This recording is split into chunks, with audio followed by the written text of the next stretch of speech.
let's talk about epidemic keratoconjunctivitis, which is one form of viral conjunctivitis.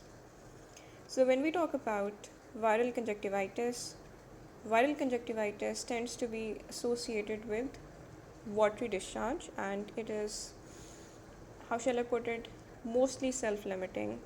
And the most common pathogen implicated in viral conjunctivitis is adenovirus. But this special kind of viral conjunctivitis, known as epidemic keratoconjunctivitis, is much more concerning compared to other causes of viral conjunctivitis. Okay? Even though the pathogen is the same, adenovirus causes other forms of viral conjunctivitis, and it is also implicated in epidemic keratoconjunctivitis. So, why is this fulminant and why is this concerning? So, epidemic keratoconjunctivitis is typically caused by certain adenovirus serotypes, specifically types 8, 19, and 37. So these are the serotypes which are implicated in causing epidemic keratoconjunctivitis, which is a fulminant or a more concerning type of viral conjunctivitis. There is a lot of clinical variation. So, as the name would suggest, this condition is not only a conjunctivitis but also a keratitis, meaning inflammation of the cornea. So, when do the features of keratitis appear?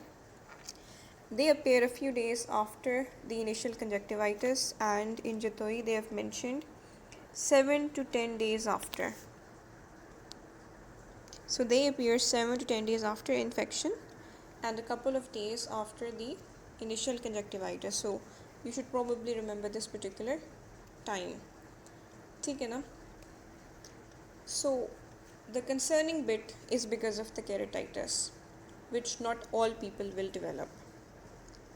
So as the name shows, there is both corneal involvement as well as conjunctival involvement. The corneal involvement is not present in all cases. It is present in 80% cases, so majority cases there is the involvement of the cornea and the development of keratitis.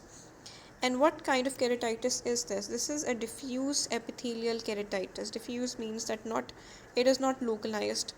It is a diffuse type of corneal involvement which happens a couple of days after the initial conjunctivitis. And it is this keratitis which makes this condition particularly of concern. ठीक है? So incubation period is about 8 days. So 8 days after the inoculation, there is a development of the conjunctivitis. Incubation is 8 days, and this is termed as epidemic. What sort of organisms cause epidemics? Those organisms which are particularly infectious, and this holds true in this case too. So it is very infectious. So I'll basically write this down in italics. Okay. And transmission is as usual via ocular secretions. We have similar clinical features: acute onset, as always, lacrimation, redness and discomfort, as well as photophobia. वही बातें हैं, redness होती है, the person feels very uncomfortable, there might be watering of the eye because of the irritation of the conjunctiva, and the person tends to avoid bright lights. ठीक है ना? So जो foreign body sensation होती है ना, it's especially prominent in this condition. ठीक है, but what basically differentiates epidemic keratoconjunctivitis from other types? We've said that there's a development of a keratitis. Now, interestingly, there are two possibilities. First of all, it is possible that the keratitis might resolve spontaneously. So, spontaneous resolution is one possibility, right? And spontaneous resolution takes about 2 weeks, so it's not something which happens immediately. Now the second possibility is the formation of multiple discrete subepithelial opacities. What is the second option? Multiples, not one. Discrete meaning not something confluent. Multiple discrete subepithelial opacity, and opacity is something that does not let light enter, and therefore the development of these opacities is associated with the development of reduced visual acuity. ये बनती क्यों है? Because of N auto immune response. तमाम cases में नहीं बनती, but they do develop. ठीक है ना? सो foreign body sensation is particularly severe in this case of viral conjunctivitis, and multiple corneal infiltrates are sometimes visible with the pen light. ठीक है? So they might mention this in a scenario that during examination the physician basically notes multiple corneal infiltrates. तो ये जो opacities है ना, इनको हम infiltrates भी term कर सकते हैं. So again an important thing that needs to be kept in mind. इसके अलावा जो इन्फिल्ट्रेट्स है ना, उनकी वजह से जो विजुअल एक्विटी है ना, it can be degraded by 2 or 3 lines. What do you mean 2 or 3 lines? Because हम नॉर्मली विजुअल एक्विटी को कैसे देखते हैं? हम पेशेंट से कहते हैं be seated at a particular distance from the Snellen chart and basically read out the lines. ठीक है? तो जितनी लाइन्स पढ़ी जाती हैं उसकी बेसिस में we basically give a visual acuity reading.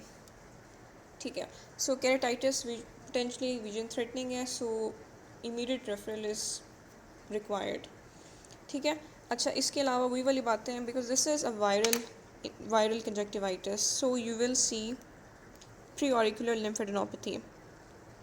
If they mention preauricular lymphadenopathy in association with conjunctivitis, your two main differentials are gonococcal conjunctivitis as well as viral conjunctivitis. ठीक है? So this is interesting. Diagnosis clinical features की basis पर है, epidemic है. तो most cases में सिर्फ एक पेशेंट नहीं अपेयर करेगा, मल्टीपल पेशेंट्स एक इलाके से आएंगे with the signs and symptoms of conjunctivitis, और incubation period will be in keeping, and उनमें से बहुत सारों में केराटाइटिस के सिम्टम्स भी होंगे, फोटोफोबिया होगा. ठीक है? इसके अलावा जब एग्जामिनेशन किया जाएगा तो मल्टीपल कॉर्नियल इन्फिल्ट्रेट्स नज़र आएंगे. So this is basically going to be the basis of a clinical diagnosis. But investigations भी की जाती हैं, बट इन्वेस्टिगेशंस की इतनी ज़रूरत नहीं होती है, रिगार्डलेस की जा सकती हैं. इन्वेस्टिगेशंस देखें, जो चीज़ वायरल होती है ना, वायरल चीज़ को डायग्नोस करने के लिए हम काफ़ी बार ना हम PCR का सहारा लेते हैं. So PCR is sensitive. You can use antibodies, you can go for Giemsa stain जिसमें आपको मोनोन्यूक्लियर सेल्स नज़र आते हैं, etcetera. What about the treatment? So again spontaneous resolution हो सकती है. ठीक है? कितने केसेस में होती है? मेजॉरिटी केसेस में होती है with in a couple of weeks. So let's first of all write down spontaneous resolution, and this is a common theme with most viral infections. Most viral infections खुद ही resolve करते हैं. आप mostly सिर्फ symptomatic treatment देते हैं. Covid is not an exception. And cold water देते हैं inflammation को कम करने के लिए. एंटीवायरल की कोई भी इंडिकेशन नहीं है. टॉपिकल एंटीबायोटिक्स दी जाती हैं. ठीक है? एक तो आपने सिम्टोमेटिक लिखा है, सिम्टोमेटिक में cold water reduce the inflammation. Sometime steroids भी देने पड़ सकते हैं. अगर फॉरेन बॉडी सेंसेशन बहुत ज़्यादा हो तो आप स्टेरॉइड दे सकते हैं, और अगर विजुअल एक्विटी बहुत कम हो तब भी दे सकते हैं. सिम्टोमेटिक ट्रीटमेंट हो गया. इसके बाद प्रोफाइलेक्टिक होता है. प्रोफाइलेक्टिक में आप टॉपिकल एंटीबायोटिक देते हैं. मकसद क्या होता है कि जब वायरल कंजक्टिवाइटिस हुआ है तो जाहिर सी बात है जो नॉर्मल म्यूकोजा के इम्यून मैकेनिज्म होते हैं वो इम्पेयर हुए होते हैं. चांस होता है कि बैक्टीरियल इन्फेक्शन सुपर इम्पोज हो जाए, तो आप साथ प्रोफाइलेक्टिक भी देते हैं. So we are done.